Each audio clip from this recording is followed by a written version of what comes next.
During the scorching summer months of 1945, as the war in Europe had ended but its human consequences continued to unfold, German women prisoners of war held in American camps experienced a moment so small, yet so emotionally powerful, that many remembered it for the rest of their lives, because after years of deprivation, hunger, and constant fear, they were handed cups filled not with thin soup or rationed water, but with fresh, cold fruit juice, a luxury so unimaginable under wartime Germany that it momentarily left them frozen in disbelief. Most of these women had spent the previous years surviving on severely reduced rations, substitute foods, and emergency diets that stripped meals of flavor, nutrition, and joy. And by the time they entered American custody, their bodies were weakened, their senses dulled,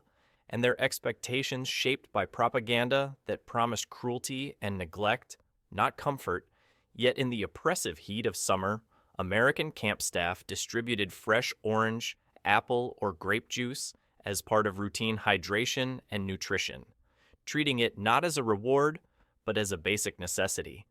an act that quietly contradicted everything the women had been taught about their captors. Witnesses later recalled the moment vividly: the condensation on metal cups, the unfamiliar sweetness, the shock of cold against dry lips, and the way some women hesitated before drinking, convinced there must be a catch, because the idea that enemy soldiers would provide something refreshing purely for comfort seemed impossible after years of brutal discipline and scarcity. When they finally tasted it, reactions ranged from stunned silence to tears, with some women laughing softly in disbelief, others closing their eyes as if afraid the moment would vanish, because the juice was not just nourishment, it was proof of abundance, of care, and of a world that still functioned beyond war and punishment. American guards and medical staff noticed how significant the moment was, even if they did not fully understand it, as they watched women who had arrived guarded and fearful slowly relax, their shoulders dropping, their voices softening, and their suspicion giving way to cautious trust, all triggered by something as simple as fruit juice on a hot day. Historians note that hydration and nutrition were carefully monitored in American POW camps, particularly during summer, to prevent illness and heat exhaustion. But for the German women, the experience carried deep psychological weight,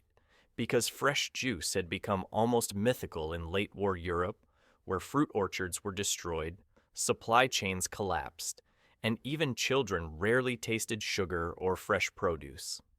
Conversations began quietly afterward, with women whispering to one another about home, about fruit trees remembered from childhood, about summers before the war,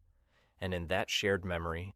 the juice became a bridge between who they had been and who they might still become once captivity ended. Over time, these small daily comforts, cold drinks, shaded rest, medical care, predictable meals, did more to dismantle years of indoctrination than any interrogation ever could, because they demonstrated consistency, restraint, and humanity, showing that power did not have to express itself through cruelty. Some former POWs later admitted that the moment they realized the war was truly over for them was not during surrender or transport,